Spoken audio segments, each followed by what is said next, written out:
Hello guys and welcome to a new brand video, and today I'm going to show you how to email all your member teams in or using one emails.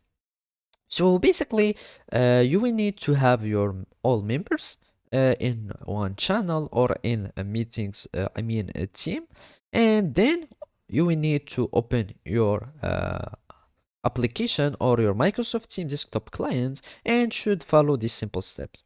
So as I said, each channel in Microsoft Teams has its own email address.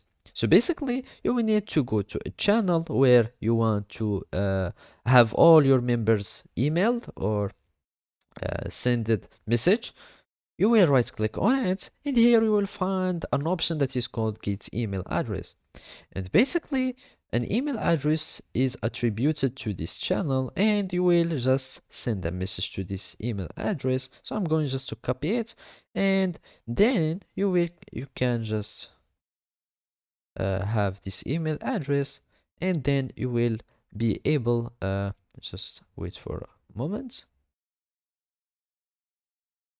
And as you can see, it won't find it because it's not like a contact. So all you need to do is just to email it, as I said, just send a message to these specific emails, and all the member from this group or from this meeting, this team, will be emailed or sent a message using just this only email. So basically, this is how you can do it. Thank you for watching and see you next time.